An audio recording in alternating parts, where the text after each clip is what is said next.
اعوذ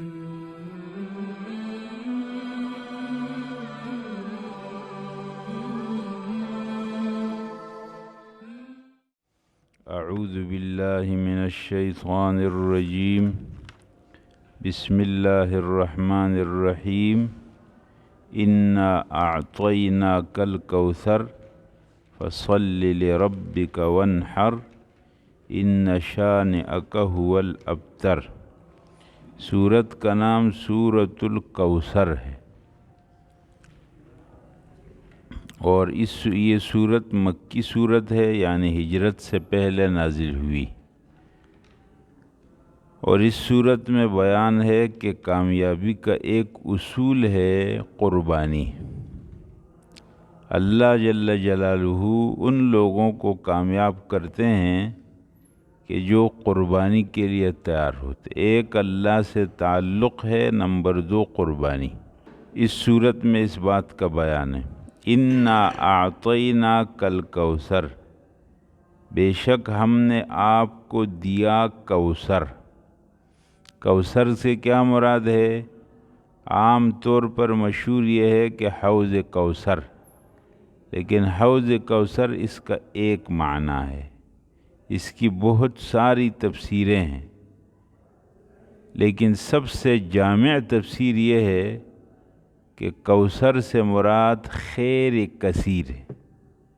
کوثر کا معنی بہت زیادہ خیر، دنیا آخرت کا، ظاہری باطنی ہر اعتبار سے جو خیر ہے، اللہ تعالیٰ نے رسول اللہ صلی اللہ علیہ وسلم کو نصیب کیا ہے، اور رسول اللہ صلی اللہ علیہ وسلم کے واسطے سے آپ کی امت کو نصیب کیا ہے۔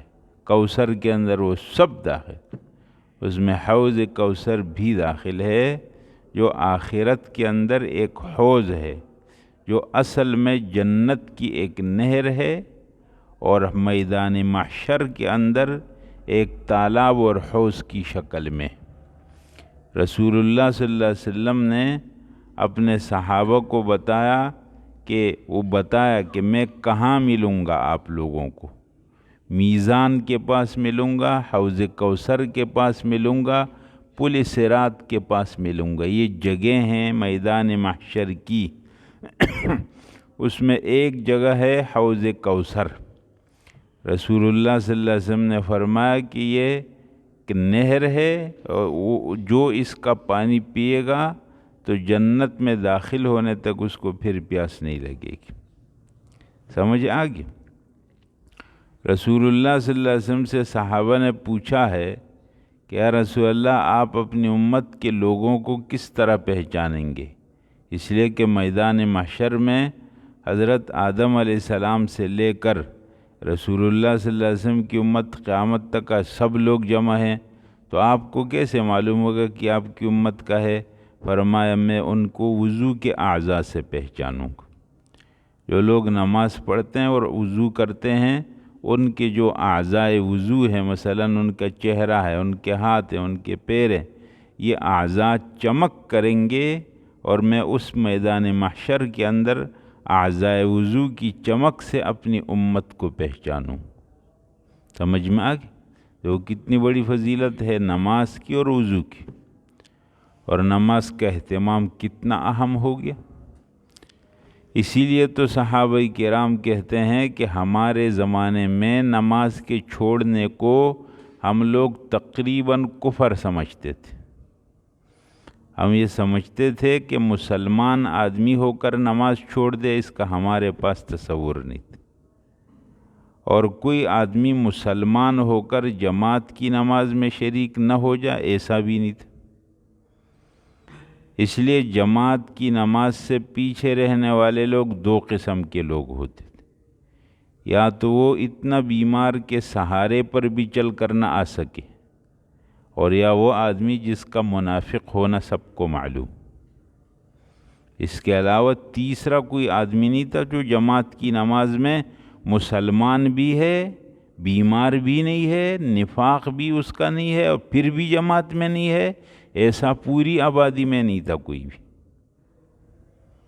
اب آپ دیکھ لو کہ ہماری آبادیوں میں، ہمارے گھروں میں کتنی تعداد میں بے نمازی، کتنا بڑا نقصان ہے ان لوگوں کا۔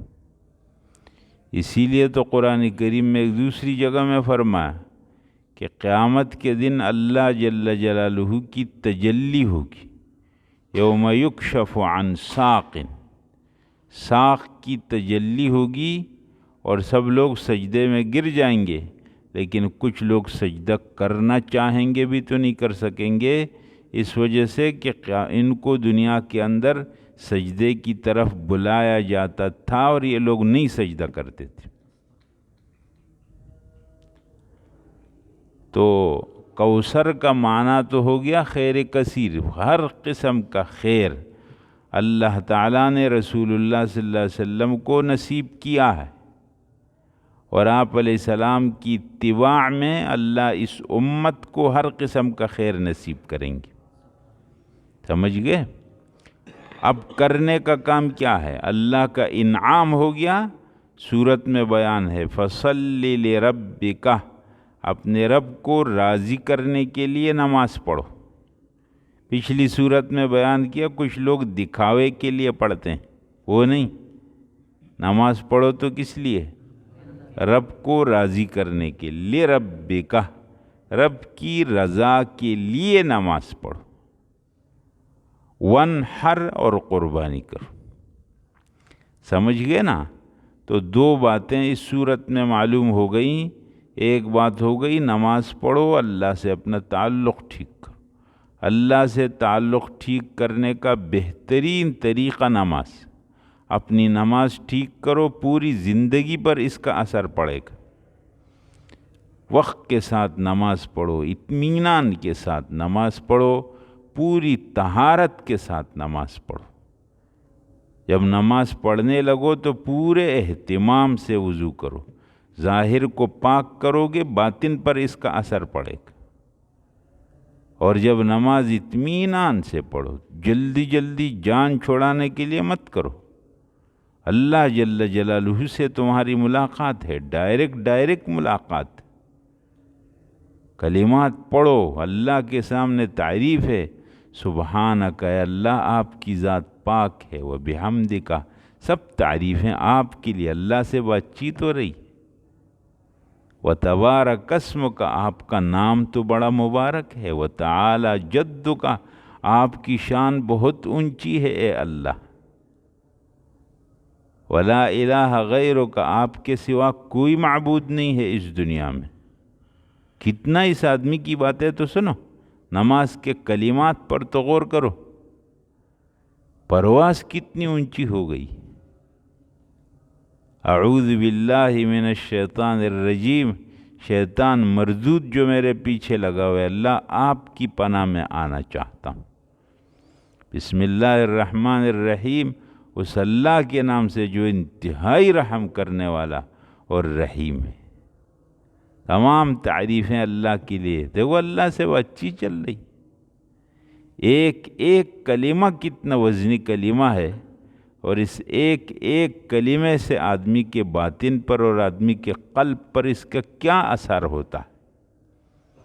سمجھ گئے نا؟ اس لیے جو آدمی نماز پڑھے گا، ظاہر و باطن اس کا پاک ہو جائے گا۔ وضو سے ظاہر پاک ہوا، پھر جب نماز پڑھنے لگا باطن کی پاکی اس سے آ گئی۔ نماز پڑھو خالص اپنے رب کے لیے، وانحر، اور قربانی کرو۔ علماء یہ کہتے ہیں کہ یہاں صلی، نماز پڑھو سے عید کی نماز ہے، اور وانحر سے مراد قربانی ہے، تو معنی عید کی نماز ہے پھر قربانی۔ جب اللہ احسان کریں آپ کے اوپر تو پہلے نماز پڑھو پھر قربانی دے دو، اللہ کے سامنے جھک جاؤ اور مال قربان کرو۔ اب ایک بات کو آپ لوگ توجہ سے سنیں گے حضرات۔ دیکھو بات یہ ہے کہ انسان کو دو قسم کی بیماریاں لگتی ہیں۔ ایک جسمانی بیماری ہے جو انسان کے جسم کو لگتی ہے۔ انسان کے جسم میں مختلف پرزے ہیں، ان پرزوں کو بیماریاں لگتی ہیں، اور آپ دیکھتے ہیں اسپتال بنے ہوئے ہیں، اور اسپتالوں کے اندر ہر جسم کے پرزے کے اپنے اپنے شعبے ہیں اور اپنے اپنے ڈاکٹر ہیں.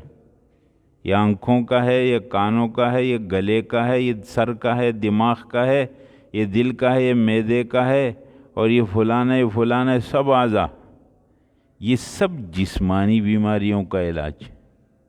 اور ایک وہ بیماریاں ہیں جو انسان کی روح کو لگتی ہیں، جو انسان کے قلب کو لگتی ہیں.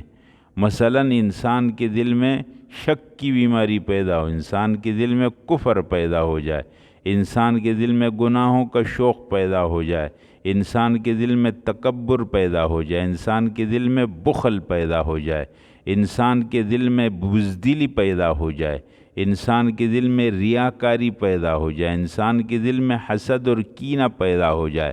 یہ سب وہ روحانی بیماریاں ہیں جو انسان کے دل اور روح کو لگتی. علماء یہ کہتے ہیں کہ ان تمام بیماریوں کا خلاصہ، روح کو جو بیماریاں لگتی ہیں اور قلب کو جو بیماریاں لگتی ہیں، ان تمام بیماریوں کا جڑ اور خلاصہ دو بیماریاں. کتنی بیماریاں؟ دو. ایک مال کی محبت اور ایک جاہ کی محبت. تمام روحانی بیماریوں کی جڑ کتنی بیماریاں؟ دو بیماریاں. ایک مال کی محبت اور ایک جاہ کی محبت. مال کی محبت تو سب کو معلوم ہے کہ مال کی محبت انسان کے دل میں آ جائے گا تو اور زیادہ ہو جائے، اور زیادہ ہو جائے، اور زیادہ ہو جائے، اور یہ فلانے کی یہ بھی میرے پاس آ جائے، یہ بھی میرے پاس ہے. آدمی مال کی محبت میں جب گرفتار ہو جاتا ہے تو پھر اس کو حلال و حرام کی پرواہ بھی نہیں ہوتی. وہ کہتے ہیں بس مال آنا چاہیے، آنا چاہیے. اگر اس مال میں جو رکاوٹ بنے گا اس سے اس کو نفرت پیدا ہو جائے گی، حتیٰ کہ اس کا باپ ہو یا اس کا بھائی ہو. اور دوسرا جو جڑ ہے تمام روح کیا ہے؟ جاہ کی محبت. جاہ سے مراد ہے میں، بڑا بننے کا شوق. میں ہوں نا، میرے سامنے کون ہے؟ پھر سمجھ میں بات آتی ہے؟ میرے مقابلے میں کوئی نہیں ہے، میں ہوں.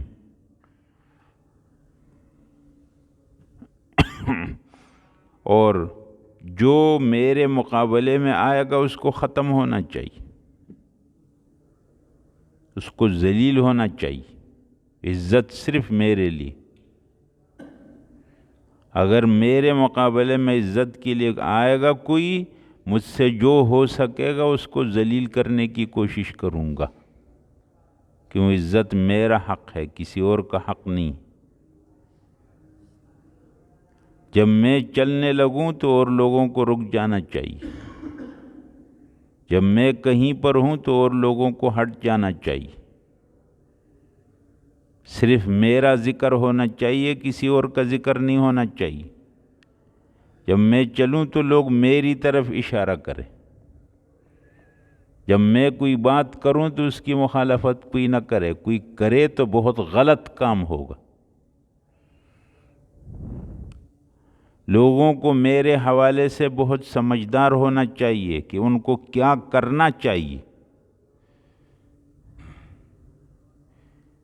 یہ جذبات جس آدمی کے دل میں پیدا ہو جائیں تو اس کا مطلب یہ ہے کہ حب جاہ. اللہ بچائے ہم سب. حضرات ہم سب بہت کمزور لوگ ہیں. میں یہ جملے بولتا ہوں مجھے بہت ڈر بھی لگتا ہے، لیکن میں صرف یہ جملے وضاحت کے لیے کہتا ہوں. سمجھ گئے؟ ہاں. دو بیماریاں ہیں جڑ، جاہ کی محبت، مال کی محبت. اسی سے حسد، کینہ، ریاکاری، بخل، کنجوسی، بزدلی، سب اسی دو بیماریوں کے بیکار میوے ہیں. اصل یہی چیز ہے. ان دو بیماریوں کا علاج کیا ہے؟ اللہ جل جلالہ نے اپنی شریعت ایسی بنائی ہے کہ روحانی بیماریوں کا علاج ہو جائے. جو آدمی ٹھیک طریقے سے اہتمام کے ساتھ، توجہ کے ساتھ نماز پڑھے گا، نماز اپنی عاجزی کا اعلان ہے، اپنی بڑائی ختم کرنے کا اعلان ہے یا نہیں ہے؟ اللہ اکبر. عاجز کھڑا ہے غلام، غلام اپنے آقا کے سامنے ہاتھ باندھ. اللہ کے سامنے سر جھکائے ہو، باتیں سب اللہ کی تعریف اور عاجزی، ہاتھ باندھے کھڑا ہے، پھر اس پر بس نہیں جھک گیا، پھر اس پر بس نہیں سر لا کے زمین پر لگا، اور پھر قاعدے میں ادب کے ساتھ بیٹھ گیا۔ ایسی عاجزی ہے کہ آدمی دیکھے تو آدمی کو ترس آ جائے، نہیں ہے تو اللہ جل جلالہ کا رحم کیسے جوش میں آئے۔ اسی لیے تو رسول اللہ صلی اللہ علیہ وسلم فرماتے اللہ نے میری آنکھوں کی ٹھنڈک نماز میں رکھ دی، کچھ ہوتا بس آپ ایسا نماز شروع کر، رات کے کسی بھی حصے میں رسول اللہ صلی اللہ علیہ وسلم کو دیکھو نماز آپ نے پڑھی، سمجھ گئے؟ نماز پڑھتے پڑھتے آپ کے پاؤں سوج جاتے تھے، پاؤں میں ورم آ جاتا، کہا رسول اللہ آپ تو سب بخشے ہیں، تو کہا جب اللہ کا اتنا بڑا احسان میرے اوپر ہے تو میں پھر شکر نہیں کروں گا؟ نماز کے ساتھ اپنا رشتہ لگانا چاہیے، فرائض کی پابندی کرو، فرائض سے پہلے بعد میں سنتوں کو اہتمام سے پڑھو، سنتوں سے فرائض کی تکمیل ہوتی ہے، فرائض میں کمی کوتاہی رہ جائے سنتوں سے وہ کمی پوری ہو جاتی، کوئی بھی عمل سنت طریقے پر ہو جائے تو پورا ہو جائے گا۔ سمجھے بات کو؟ نماز سے آدمی کے حب جاہ اور تکبر کا علاج ہوگا، اور جب مال خرچ کرے گا، زکوٰۃ دے گا، انفاق کرے گا تو جو مال کی محبت ہے وہ ختم ہو جائے گی۔ اس لیے حضرات مال خرچ کرنا، انفاق کرنا، رسول اللہ صلی اللہ علیہ وسلم نے اس کی بہت ترغیب دی ہے، قرآن میں بہت اس کا ذکر ہے۔ آپ علیہ السلام نے اپنی امت کی ایسی تربیت کی کہ صحابہ کرام میں ہر ایک خرچ کرنے والا، یہ نہ صرف مالدار، ہمارے پاس تو یہ تصور ہے کہ خرچ مال وہ کرے گا جس کا کوئی بڑی جائیداد ہوگی اور بڑا مالدار ہوگا۔ ہماری تصورات میں صحابہ کرام تو مزدوری کر کے خرچ کرتے تھے، والذین لا یجدون الا جہدہم، ایسے صحابہ کرام جو خرچ وہی کرتے ہیں جو ان کی مزدوری ہے، ان کے پاس اور نہیں ہے کچھ، انفاق کرنے والے۔